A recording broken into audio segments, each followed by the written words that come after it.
মধ্যপ্রাচ্যে চলমান সংঘাত শেষ করার লক্ষ্যে কূটনৈতিক প্রচেষ্টা ত্বরান্বিত হওয়ার মধ্যেই তেহরানে পৌঁছেছেন পাকিস্তানের সেনাপ্রধান আসিম মুনির। ইরান যুক্তরাষ্ট্রের সর্বশেষ শান্তি প্রস্তাব বিবেচনা করার প্রক্রিয়ায় থাকায় তার এই সফরকে কূটনৈতিক আলোচনার গুরুত্বপূর্ণ অংশ হিসেবে দেখা হচ্ছে।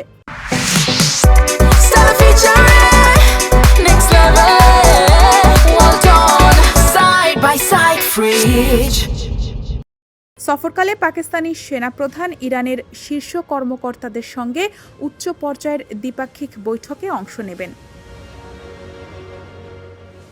বৈঠকে দ্বিপাক্ষিক নিরাপত্তা সহযোগিতা, সীমান্ত ব্যবস্থাপনা এবং আঞ্চলিক স্থিতিশীলতা নিয়ে আলোচনা হতে পারে বলে ধারণা করা হচ্ছে।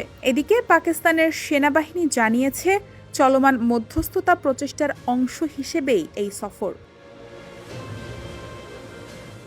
ইরানের পররাষ্ট্র মন্ত্রণালয়ের মুখপাত্র ইসমাইল বাকাই বলেছেন, আলোচনা চললেও এখনও কোনো চূড়ান্ত অগ্রগতি হয়নি এবং দুই পক্ষের মধ্যে গভীর মতপার্থক্য রয়ে গেছে। এদিকে এপ্রিলের যুদ্ধবিরতির পর থেকে বিভিন্ন দফায় আলোচনা হলেও স্থায়ী সমাধান আসেনি। বিশেষ করে গুরুত্বপূর্ণ হরমুজ প্রণালী ঘিরে উত্তেজনা এখনও বহাল রয়েছে।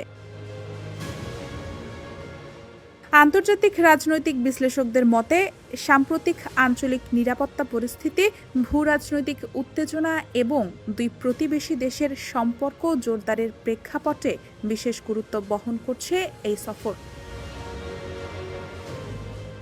ডেস্ক রিপোর্ট, সমকাল।